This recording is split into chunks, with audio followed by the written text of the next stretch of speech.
Et bonjour Thibaut Damour. Bonjour. Mille merci d'avoir accepté notre invitation. On peut dire que 2017 aura été l'année de consécration des ondes gravitationnelles, même si elles ont été détectées il y a 2 ans maintenant. Il y a eu de nouvelles détections cette année, dont une d'ailleurs toute particulière liée à la fusion de deux pulsars. On aura le temps d'y revenir au cours de cette émission. Votre médaille d'or du CNRS, partagée avec votre confrère Alain Briès, sans oublier bien sûr le prix Nobel. Alors, même si on en a beaucoup parlé dans cette émission et tout au long de l'année, je vais vous laisser le soin de faire votre propre définition de ce que sont ces ondes gravitationnelles, Thibaut Damour. Alors, on peut dire que Einstein a changé le concept d'espace en disant que l'espace était devenu une structure élastique, comme de la gelée de veau, par exemple. Et une onde gravitationnelle, c'est une onde de vibration qui se propage à l'intérieur de cette gelée parce que quelque part dans l'espace, des masses ont bougé rapidement et cette perturbation de la gelée se propage à partir de l'endroit où elle est créée à la vitesse de la lumière dans toutes les directions. Alors, vous avez travaillé, on va le voir tout au long de cette heure, depuis longtemps. Einstein donc a prédit ces ondes gravitationnelles, mais en stipulant qu'elles seraient certainement toujours impossibles à détecter. Il ne l'a pas stipulé, en fait. Beaucoup de gens pensaient intuitivement qu'elles étaient trop faibles. Mais Einstein, en fait, dès le début, a dit que peut-être elle avait un intérêt du point de vue quantique aussi. Donc, il a tout de même vu l'importance de la chose. Néanmoins, ça a longtemps été une sorte de Graal dont les physiciens pensaient qu'elles seraient tellement faibles qu'on ne pourrait pas réussir à les détecter. En cette année, depuis 2015, depuis les premières détections et avec ces nouvelles détections au cours de cette année, j'aimerais avoir votre ressenti par rapport à ça. 2017, c'est effectivement l'année de la consécration de ces ondes gravitationnelles. C'est le travail de toute votre carrière. Comment est-ce que vous l'avez perçu? Comment est-ce que vous avez reçu cette médaille d'or du CNRS, qui n'est pas la première distinction que vous recevez d'ailleurs pour vos travaux?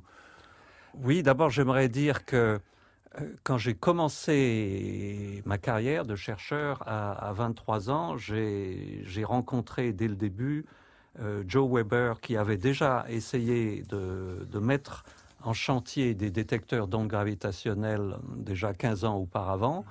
Et c'est le moment, vers 1974, où beaucoup d'équipes dans le monde se disaient peut-être le détecteur qu'a fait Joe Weber n'est pas suffisamment sensible, mais nous concevons de nouveaux types de détecteurs plus sensibles. Et donc, l'idée était, dès 1974, 75 et surtout 79, beaucoup de gens aux États-Unis puis en France ont eu l'idée qu'on arriverait à les détecter un jour. Donc, de ce point de vue-là, l'arrivée de cette détection n'a pas été une révolution totale, c'était attendu depuis 30 ans. Un mot peut-être aussi, et on y reviendra au cours de cette émission, à votre contribution à ces détections multiples. Votre contribution, Thibaut Damour, c'est d'avoir proposé un modèle, une solution analytique, parce que ce qu'il faut préciser, c'est que ces ondes sont tellement faibles qu'elles sont en fait noyées dans un signal. Est-ce que vous pouvez nous redire en quelques mots en quoi consiste ce modèle, cette Effective One Body Method que vous avez mise en place? Le point essentiel, c'est que comme l'amplitude des ondes décroît lors de leur propagation, comme l'inverse de la distance, qu'elles sont émises à plus d'1 milliard d'années-lumière, quand elles arrivent sur Terre, elles sont tellement faibles qu'elles laissent dans les détecteurs une trace qui est totalement noyée dans le bruit de fond. Donc, il faut des techniques pour arriver à les révéler, à les sortir du bruit de fond, un peu comme si on cherche une aiguille dans une botte de foin. Il faut connaître la forme exacte de l'aiguille pour arriver à la détecter dans la botte de foin. Et toute une série de travaux que j'ai faits, d'abord, avec beaucoup de collaborateurs, je tiens à le dire, qui ont combiné des recherches qui ont été faites pendant plus de 20 ans, ont mené vers l'année 2000 à la construction d'une nouvelle méthode qui mettait ensemble diverses méthodes et qui les améliorait pour pouvoir décrire quoi? Pour pouvoir décrire ce qui se passe quand deux trous noirs ou deux étoiles à neutrons tournent l'un autour de l'autre de plus en plus rapidement et ils se rapprochent parce que l'émission d'ondes gravitationnelles crée des forces qui freinent le mouvement et qui donc les fait se rapprocher de plus en plus. Comme ils se rapprochent, ils vont de plus en plus vite, donc ils émettent des ondes gravitationnelles de plus en plus intenses et à une fréquence de plus en plus grande. Et la difficulté était de pouvoir décrire les dernières orbites de deux trous noirs et ce qui se passe quand les deux trous noirs fusionnent et ce qui se passe après la fusion des deux trous noirs. Et en l'an 2000, alors qu'il n'existait aucune autre méthode, et en particulier pas de méthode numérique, on ne pouvait pas calculer ça sur ordinateur, ça ne marchait pas, on a pu, avec une jeune collaboratrice italienne, Alessandra Buonanno, calculer pour la première fois la forme du signal complet avec cette méthode. Et c'est vrai que c'est un plaisir de voir que cette méthode, Effective One Body, est actuellement une des méthodes utilisées de façon standard, à la fois pour la détection de deux trous noirs et aussi pour la détection plus récente de fusion de deux étoiles à neutrons. Et donc, cette méthode est très utile pour arriver à sortir le signal du bruit. Et nous allons chercher le signal tout à fait, le signal du bruit. Et nous allons chercher à sortir les origines de cette méthode dans votre carrière, dans votre parcours de physicien, dans votre parcours intellectuel, Thibaut Damour, tout au long de cette heure. La méthode scientifique, Nicolas Martin.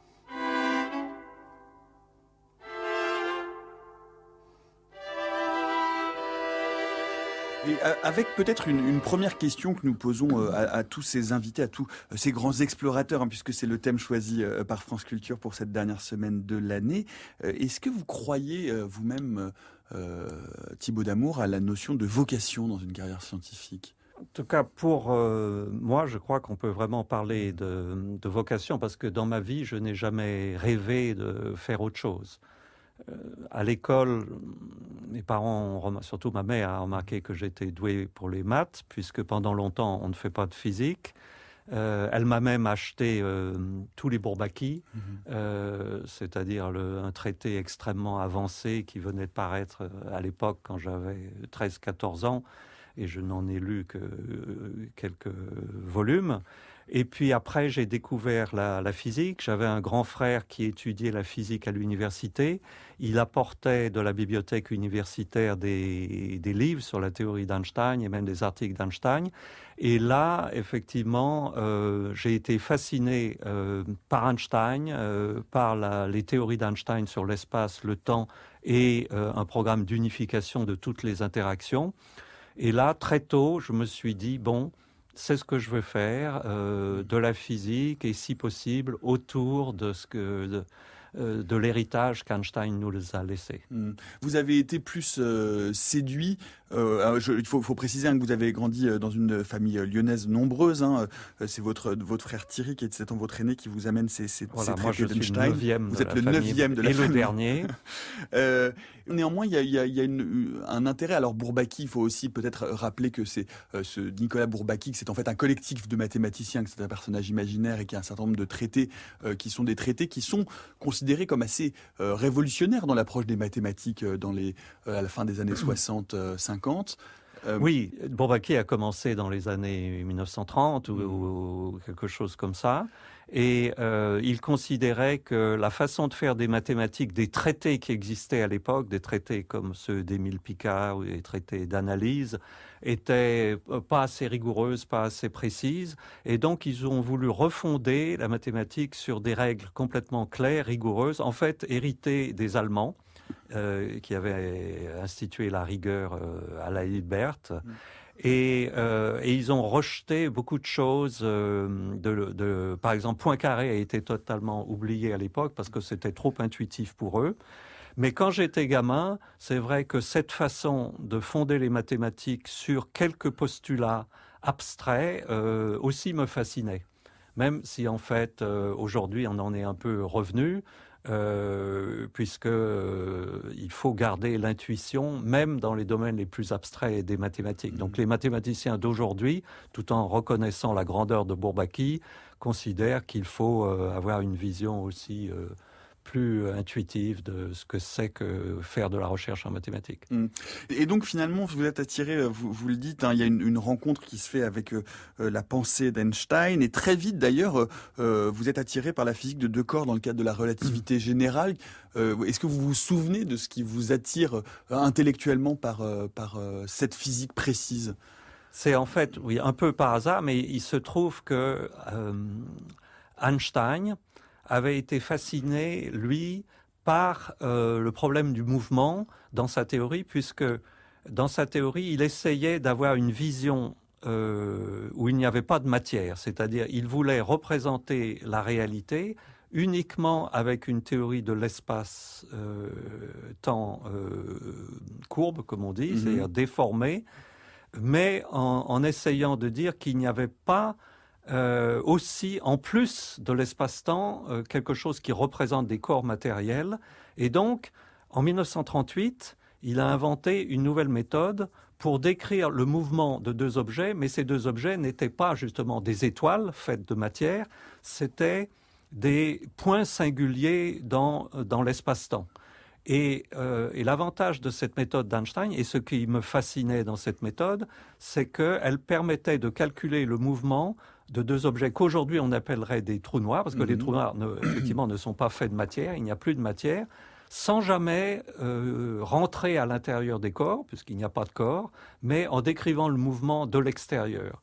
Donc il y avait quelque chose d'intellectuellement fascinant, et en fait, j'ai trouvé qu'il y avait aussi quelque chose de techniquement utile, puisque finalement, avoir appris cette méthode d'Einstein, avoir compris qu'il y avait une erreur d'ailleurs dans un certain article d'Einstein, trouver dès l'époque une nouvelle façon de faire les calculs, sans le savoir, a été utile après dans le reste de ma carrière. Donc, de ce point de vue-là, j'étais un peu, comme disait Koestler, un somnambule, c'est-à-dire il y avait des choses qui me fascinaient dans la personnalité d'Einstein, dans certains de ses travaux. Je ne savais pas du tout si ces travaux avaient le moindre intérêt dans l'univers réel.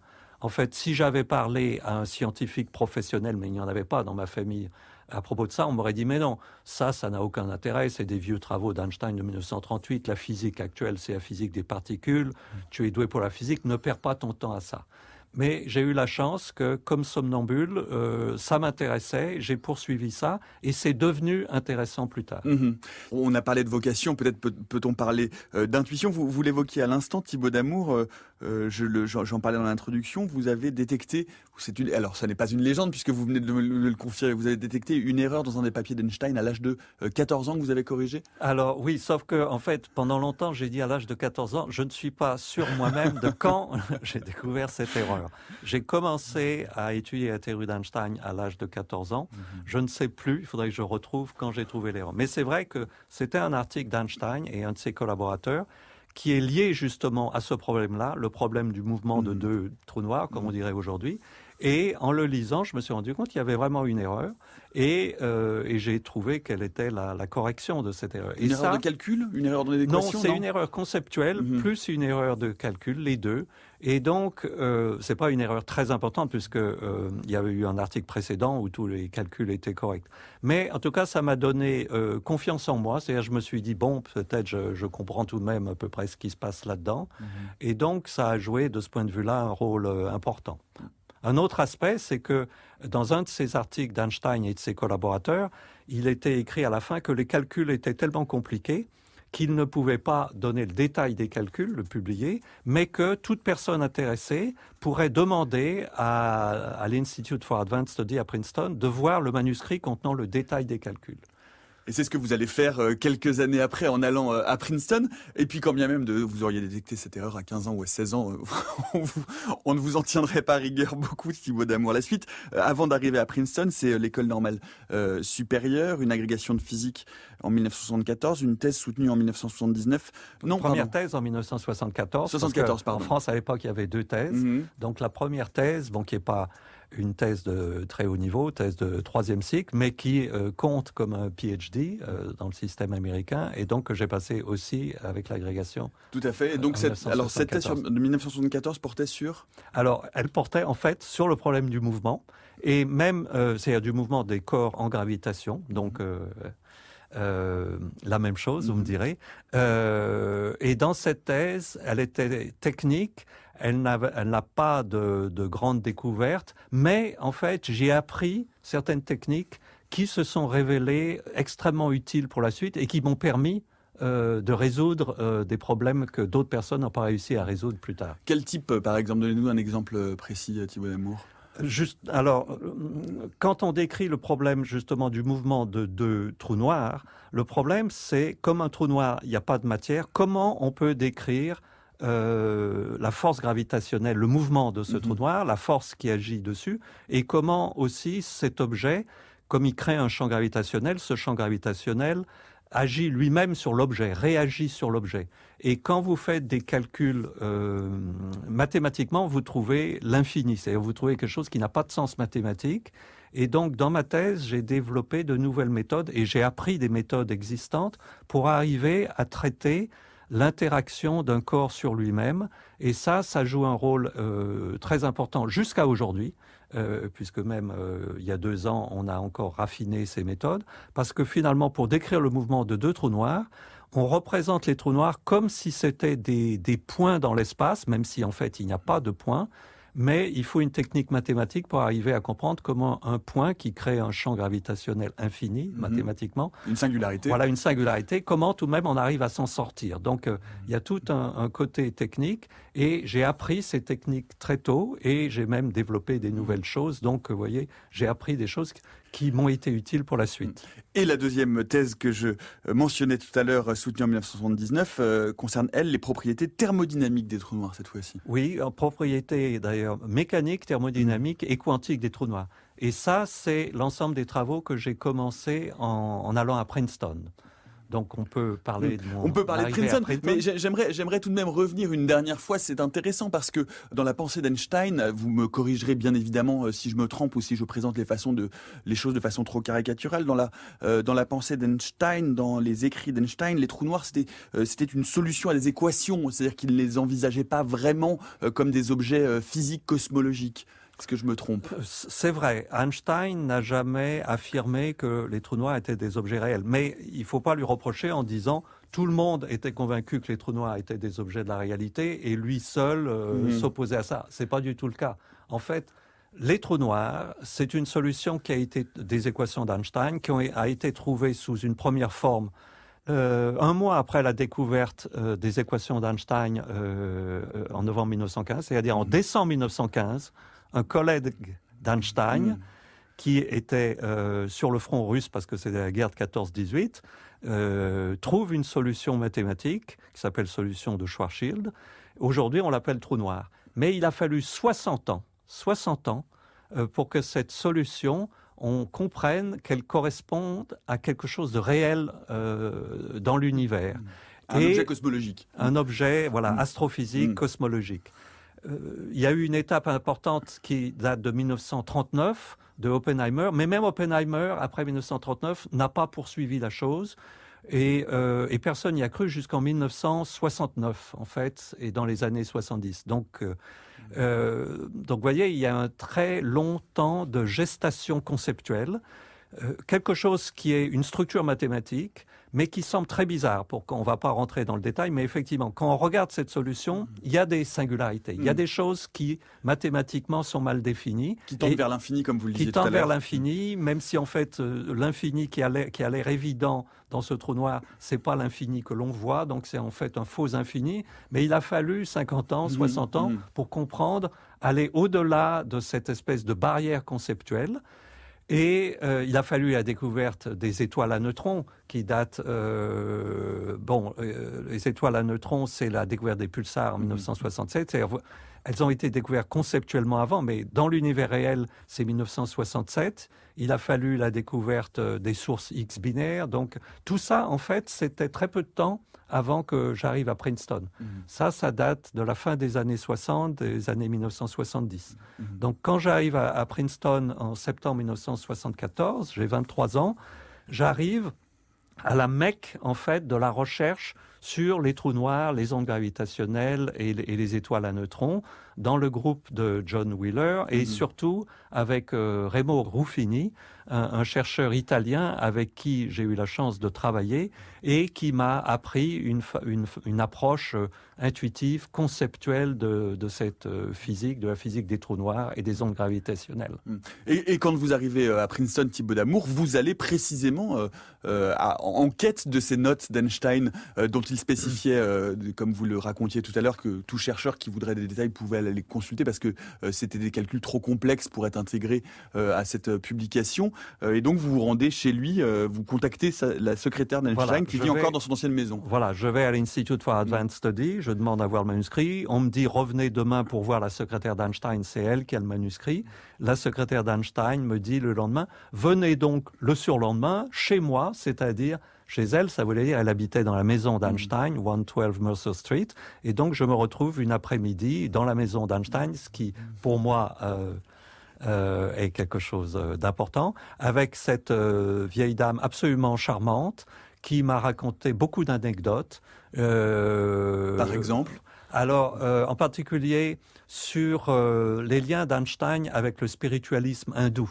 Moi-même, depuis mon adolescence, à travers mon professeur de musique, en fait, Henri Giria, j'avais été, bien qu'élevé dans une tradition catholique, j'avais été fasciné par la métaphysique hindoue, l'Advaita Vedanta, et j'avais rencontré des gens qui m'avaient dit qu'aux environs de Paris, quelqu'un correspondait avec Einstein, un swami. Et la secrétaire d'Einstein m'a confirmé qu'effectivement, Einstein était très content quand il recevait une lettre du swami en disant « Ah, mais il faut qu'on réponde tout de suite ». Et elle m'a parlé de ça pendant un moment, d'autres choses, des anecdotes sur comment Einstein répondait aux gens qui lui écrivaient. Et puis, à la fin de l'entrevue, j'ai aussi bu du thé dans les tasses d'Einstein, elle me donne le manuscrit original avec tous ses calculs en me disant « Prenez-le ».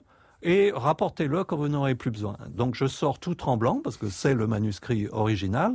Je m'aperçois qu'il n'est pas écrit vraiment de la main d'Einstein, mais de son collaborateur, Leopold Infeld. Ça diminue un peu sa valeur intellectuelle pour moi. Mais tout de même, les notes sont là, les notes sont de sa main. Oui. Voilà. J'en ai gardé une photocopie. Bon, en fait, comme j'avais déjà compris une meilleure façon de faire les calculs, ces calculs eux-mêmes n'ont jamais été utiles, mais je garde toujours dans mon bureau. Et j'ai montré à vos collaborateurs la photocopie de ce manuscrit où peut-être de temps en temps il y a une rature rajoutée par Einstein. Donc ça reste un souvenir important. Bien sûr. Racontez-nous pourquoi vous êtes en quête particulièrement de ces calculs-là. Qu'est-ce que vous cherchez à ce moment-là, Thibaut Damour, précisément? Parce que vous êtes déjà engagé dans ce qui va devenir le sujet de votre carrière, votre objet d'étude principal, les ondes gravitationnelles. Qu'est-ce qui vous met en quête de ces ondes-là? En fait, non. À l'époque, je ne travaille pas encore sur les ondes gravitationnelles. Je commence à travailler sur les trous noirs parce que c'est le sujet chaud de l'époque. Et j'ai même trouvé des nouveaux concepts sur les trous noirs pendant que j'étais à Princeton. Mais je suis allé voir la secrétaire d'Einstein à cause de cet intérêt d'enfant pour ce problème du mouvement de deux corps, sans savoir que quelques semaines plus tard, à Princeton, on annonce la découverte du premier pulsar binaire par Joe Taylor et son élève Russell Hulse. Et cette découverte, tout d'un coup, je me rends compte, un pulsar binaire, ça veut dire deux étoiles à neutrons, donc des objets pratiquement aussi condensés, aussi denses que des trous noirs. C'est pas des trous noirs parce qu'il reste de la matière, ça s'est pas effondré.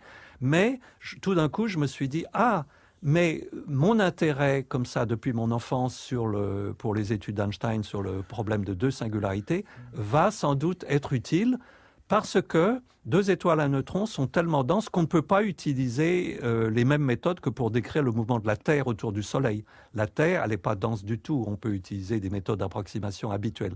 Donc, dès septembre 1974, je sens que ça va être utile. Et en fait, quelques semaines plus tard, avec Remo Ruffini, on a une nouvelle idée et on dit par exemple que dans un pulsar binaire, le pulsar est comme un gyroscope et un gyroscope doit pas tourner autour d'un axe fixe dans la théorie d'Einstein, mais cet axe doit, comme on dit, précesser, c'est-à-dire tourner dans l'espace. Et on a été les premiers à prédire que du coup, un pulsar devrait disparaître de la ligne de vue de la Terre parce que l'angle dans lequel il émet le faisceau d'ondes radio pourrait sortir de ne plus balayer la Terre. Et en fait, il a fallu 20 ans pour que cette prédiction soit observée par les observateurs de pulsars, mais Je suis assez content de ça. Ça a été une de mes premières prédictions qui a été faite 20 ans plus tard. Vérifier, observer 20 ans plus tard. Peut-être redire aussi un mot que ces pulsars binaires donnent en fait la première preuve indirecte des ondes gravitationnelles. C'est ces travaux de Joe Taylor et de son équipe qui va d'un seul coup rouvrir la chasse à ces ondes gravitationnelles. Voilà, 5 ans plus tard, en 1979, Joe Taylor annonce que, en continuant à observer le mouvement du pulsar, donc de deux étoiles à neutrons l'une autour de l'autre, il a vu que les deux objets se rapprochaient parce que la période orbitale devenait de plus en plus courte.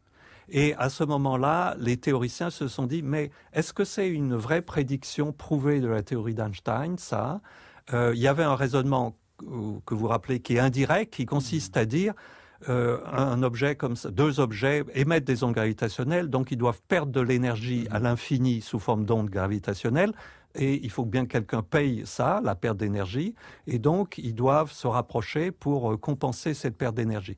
Et à ce moment-là, je travaille avec ma collaboratrice Nathalie Deruel pendant 3 ans et d'autres collaborateurs, et nous avons été les premiers à montrer que, en fait, c'était une preuve directe et non pas indirecte de la réalité des ondes gravitationnelles en faisant le calcul suivant.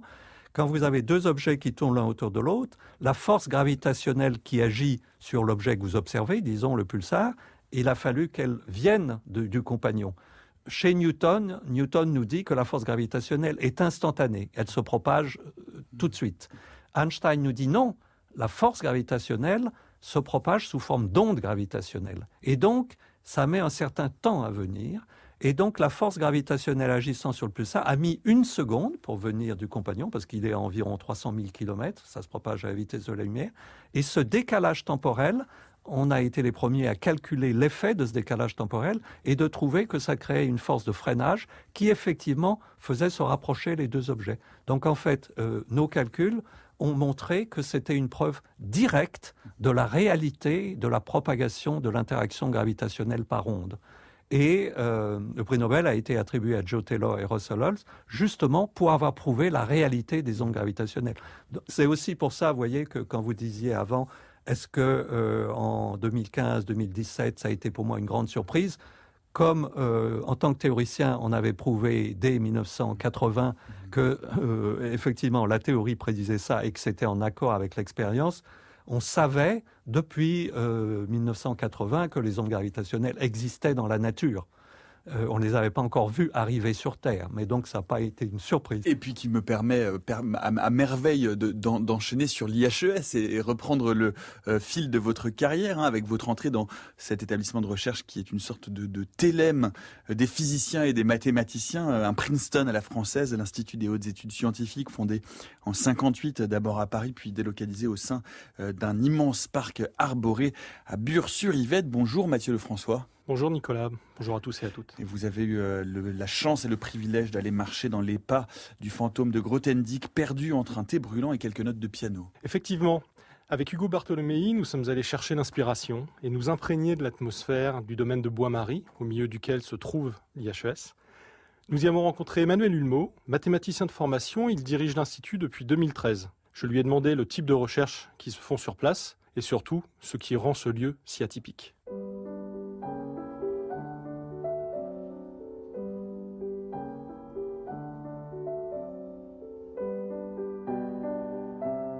Le type de recherche reste très théorique, donc mathématiques et physique théorique principalement, avec une ouverture sur la biologie et même un petit peu sur l'informatique ou l'intelligence artificielle.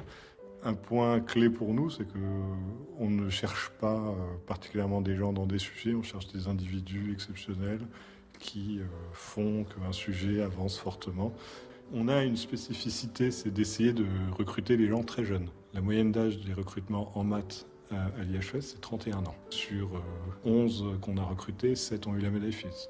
Après, c'est pas une science exacte, on prend un risque. On est une petite structure, donc finalement, on ne doit juste pas se tromper. On a des conditions de travail, en particulier avec le site que vous voyez ici, qui quand même est un vrai atout. On a un environnement mathématique qui est certainement un des meilleurs au monde, avec l'Université Paris-Saclay ou la région de Paris, qui est certainement la plus forte densité de mathématiciens au monde. Alors vous l'avez dit, on est dans un lieu atypique, au milieu d'un domaine très arboré. Vous pouvez nous resituer un peu l'histoire de cet institut? Au départ, en 58, il a été créé par donc un industriel, Léon Mottchan, et il avait en tête le modèle de l'Institut for Advanced Study de Princeton. Là où travaillait Albert Einstein. Voilà, dont le directeur était Oppenheimer à l'époque. Et il a été extrêmement en contact avec Oppenheimer pour voir les statuts, comprendre les statuts et le mode de fonctionnement de l'Institut for Advanced Study et essayer de le reproduire ici. Donc on est un modèle assez unique en France parce qu'on est une fondation de droit privé reconnue d'utilité publique. Moi, je suis Marwan Laoud depuis 2013, c'est-à-dire à peu près en même temps qu'Emmanuel Hulmeau. Quand lui est devenu directeur, je suis devenu président du conseil d'administration. L'IHES s'est fondé à Paris, mais très vite est apparu le besoin de s'installer à la campagne, dans un environnement propice à la réflexion. Alors on va se rapprocher maintenant d'un tableau qui attire l'attention. Pour comprendre ce tableau, il faut savoir que l'Institut des hautes études donc, est regroupé autour d'un petit corpus de professeurs permanents et ou de chercheurs du CNRS, mais c'est surtout une structure d'accueil pour chercheurs du monde entier. En fait, le tableau en question montre des indications minimales sur nos visiteurs, sur les personnes, sur les scientifiques qui sont présents à un moment donné. On a en moyenne 250 visiteurs par an qui viennent 2 mois et demi en moyenne. Vous prenez du thé Est-ce que vous pouvez me parler de cette tradition du thé de 16 heures à l'IHES? C'est un des 2 moments de la journée où les scientifiques se rencontrent, peuvent discuter de science informellement. Et voilà, ça joue un rôle social important. Est-ce que tu as besoin de temps de calcul? Non, pas maintenant. Mais en fait, j'avais non. Dans les années qui viennent, je ne sais pas. Pourquoi pas? Moi, je m'appelle Alessandro Nagar, je suis italien et je suis un des collaborateurs de Thibault, ou un des, disons, de plus long terme collaborateurs de Thibault, c'est-à-dire qu'on a fait beaucoup de travail ensemble. Et pendant des années, ici à l'IHS, on a développé la méthode Effective One Body pour calculer la dynamique et les ondes gravitationnelles émises par un système de 2 trous noirs ou de 2 étoiles de neutrons.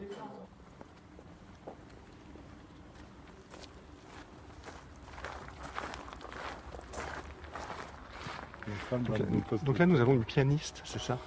Oui, elle ne doit pas s'attendre à ce qu'on vit. Je crois que c'est l'épouse d'un de nos post-docteurs qui fait du piano à un très haut niveau.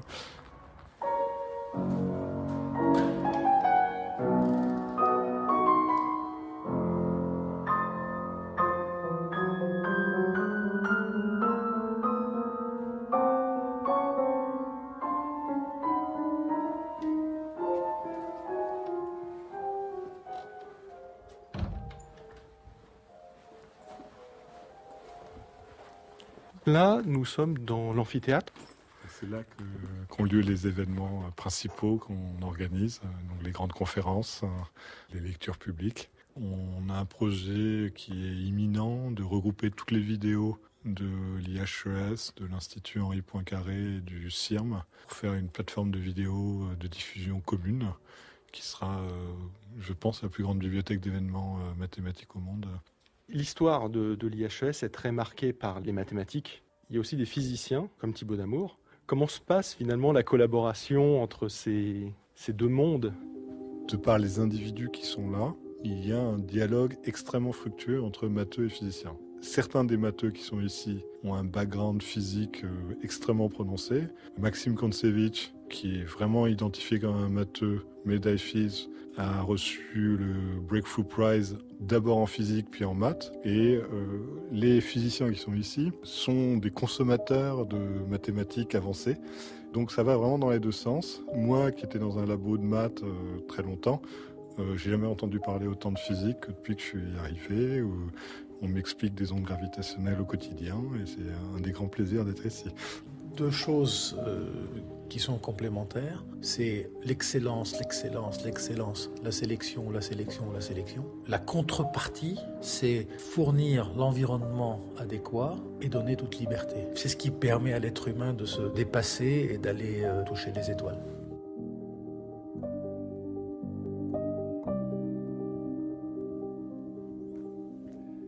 Est-ce que vous êtes vous aussi, Thibaut Damour, un consommateur avancé de mathématiques, comme on vient de l'entendre? J'aimerais une réaction. Est-ce que vous venez d'entendre ce reportage sur l'IHES?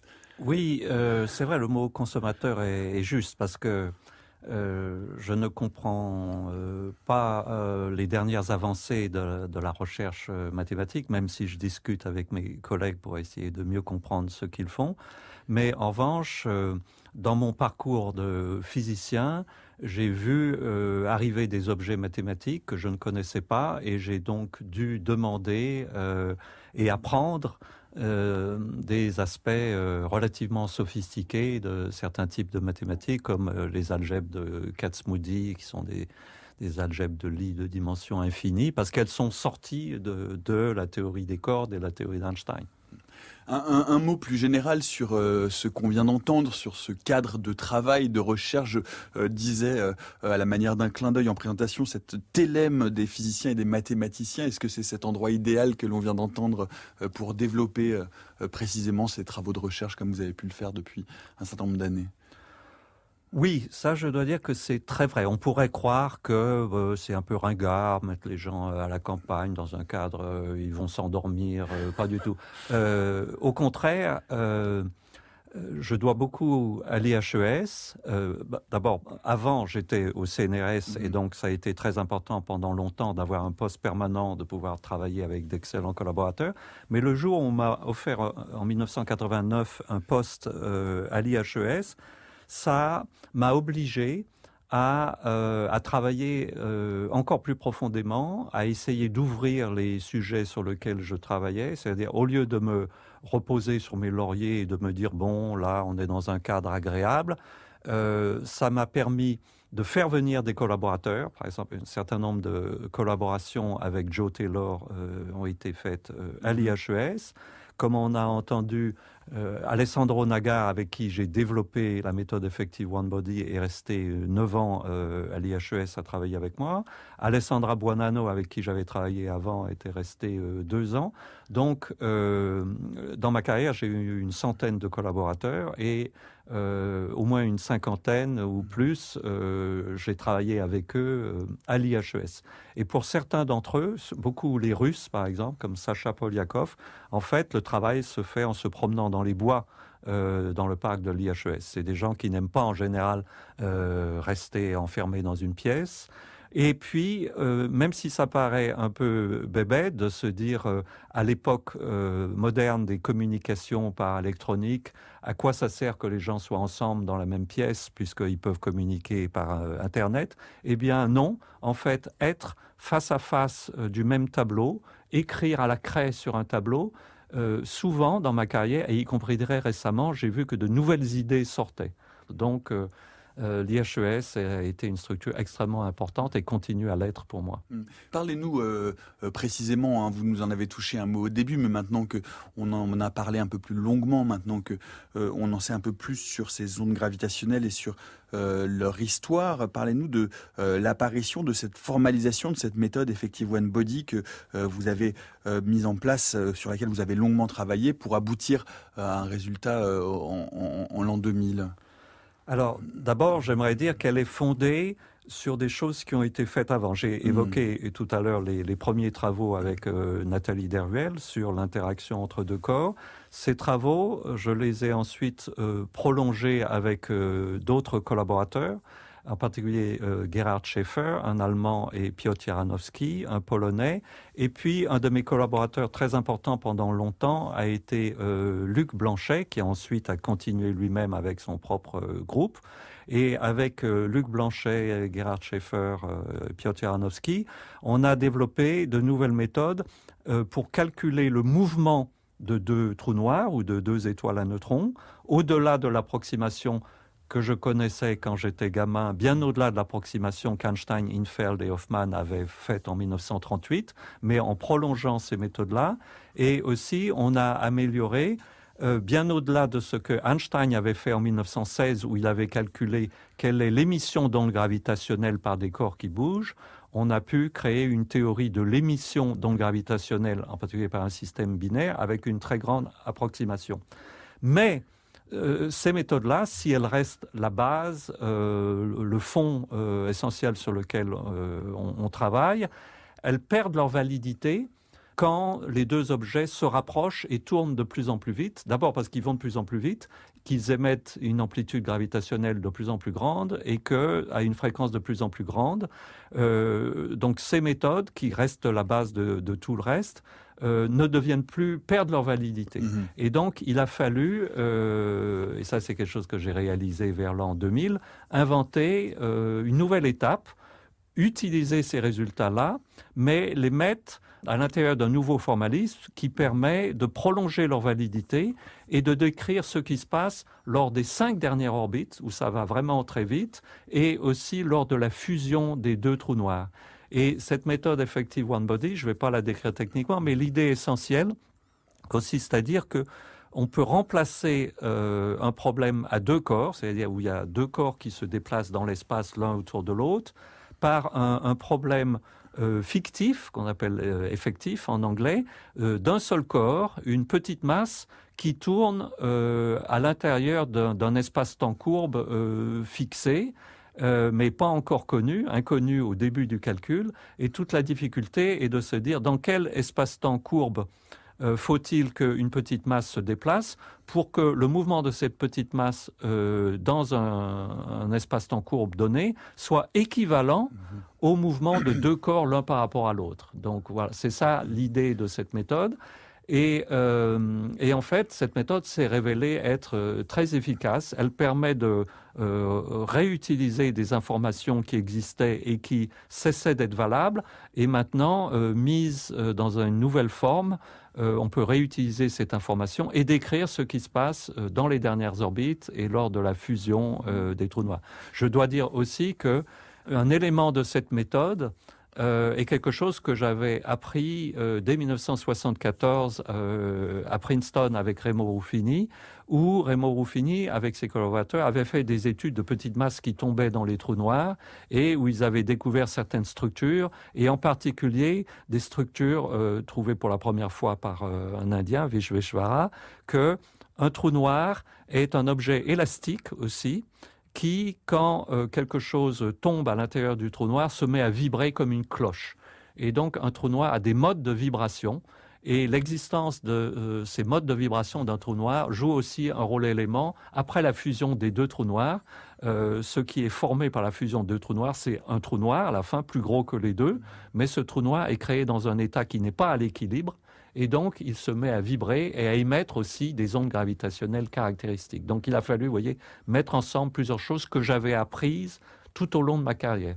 On parle à propos de cette méthode, il faut préciser qu'il y avait des possibilités de simulation numérique, mais qui sont extrêmement lourdes, qui demandent des puissances de calcul considérables. Là, il s'agit d'une solution analytique qu'on qualifie de plus rapide et de plus élégante. Oui, alors, plus élégante, je suis d'accord avec ça, mais je ne peux pas juger puisque je suis un des créateurs essentiels de cette méthode, mais je trouve, mais plusieurs personnes m'ont dit qu'ils la trouvaient élégante et j'en suis heureux. Alors, plus rapide, ça, c'est tout à fait objectif, puisque, par exemple, parmi les sources détectées vraiment par la collaboration LIGO-Virgo, les détecteurs d'ondes gravitationnelles, il y en a une qui a été découverte le jour de Noël 2015, en fait le 26 décembre 2015, et cette source, on l'observe pendant 2 secondes dans la réalité. Ça émet 55, les corps tournent 25 fois l'un autour de l'autre, émettent 55 cycles d'ondes gravitationnelles. Tout ça dure 2 secondes. Quand on a essayé de faire un calcul purement numérique pour vérifier que le calcul obtenu par la méthode Effective One Body était correct après coup, il a fallu 3 mois de calcul sur superordinateur et 70 000 heures CPU. Ce qui montre que même avec les meilleurs ordinateurs, les plus puissants et les meilleures techniques aujourd'hui, c'est fou de penser que quelque chose que la nature réalise en 2 secondes, il faut 70 000 heures aujourd'hui pour le recalculer. Et notre méthode, effectivement, calcule ça en quelques secondes. Donc, comme la détection des ondes gravitationnelles utilise parmi diverses méthodes qui sont utilisées, qui doivent être combinées, mais la méthode qui permet d'extraire les valeurs des masses et des quantités de rotation des objets utilise en fait actuellement 350 000 formes d'ondes de fusion de 2 trous noirs qui ont été précalculées par la méthode Effective One Body et qui sont maintenant stockées sous une forme auquel on a accès en calcul de façon extrêmement rapide parce qu'il faut que, en temps réel, le flux de données d'ondes gravitationnelles soit étudié pour savoir s'il y a un signal caché, puisque un des grands enjeux aujourd'hui est de détecter les ondes gravitationnelles au milieu du bruit très rapidement, non pas pour savoir en détail tout ce qu'il y a, mais pour dire aux observateurs d'ondes électromagnétiques « Ah, dans le flux d'ondes gravitationnelles des détecteurs, on voit quelque chose qui peut être la fusion de 2 trous noirs ou 2 étoiles à neutrons, à tel endroit dans le ciel, regardez si vous voyez un signal ». C'est-à-dire pointer en fait les télescopes vers à cet endroit-là. Intéressant. Voilà. En fait, ça a été fait récemment, même avec un peu de retard, puisque en fait la grande découverte, dernière découverte de LIGO Virgo, a été l'observation de la fusion de 2 étoiles à neutrons. Et là, on a pu observer en ondes gravitationnelles qu'il s'agissait de 2 étoiles à neutrons. Et après la coalescence et à la fusion des 2 étoiles à neutrons, 2 secondes après, a été émis une bouffée d'ondes électromagnétiques de très haute énergie, c'est-à-dire un gamma ray burst, c'est une bouffée de rayons gamma. Et puis, des heures plus tard, on a vu de la lumière en optique, puis en rayons X, puis maintenant en radio, je crois, puis maintenant, je crois qu'on ne voit plus rien. Et dans le futur, on veut pouvoir dire aux observateurs en quelques secondes ou en 10 secondes, parce que vous voyez, la bouffée d'ondes de rayons gamma, le flash de rayons gamma a été mis 2 secondes. Donc, en principe, il faudrait que l'onde gravitationnelle, que l'on voit pendant 2 minutes, donc on a tout de même le temps, mais il faut, après déjà une première minute d'observation, être sûr qu'on a vu une coalescence et dire, ah, dans 1 minute, vous allez devoir pointer à tel endroit. On n'en est pas encore là, mais quand les détecteurs reprendront leurs observations dans 1 an, on aura tous les mois des événements de ce type. J'aimerais tout de même qu'on dise un mot pour conclure sur quelque chose qui vous tient à cœur et auquel vous avez contribué notamment récemment à travers une bande dessinée qui s'appelle Le mystère du monde quantique, dont vous signez le scénario et Mathieu Burnia le dessin, c'est aux éditions d'Argo. Aujourd'hui, c'est important de faire ce travail de vulgarisation sur des choses, sur des concepts qui sont des concepts complexes. La physique quantique, c'est compliqué à vulgariser. Les ondes gravitationnelles, c'est compliqué. L'unification de la physique, c'est compliqué à vulgariser. Oui, et je sais que quand j'étais gamin, une partie de ma vocation de la physique est venue de lire des ouvrages de vulgarisation. Un livre qui s'appelait Einstein et l'univers, c'était fascinant. Et dans ma carrière, j'ai trouvé qu'il y avait un problème conceptuel pour comprendre la physique quantique. Elle est très mal expliquée. Beaucoup de gens ne s'accordent pas sur le sens, la réalité physique qu'il faut accorder au monde quantique.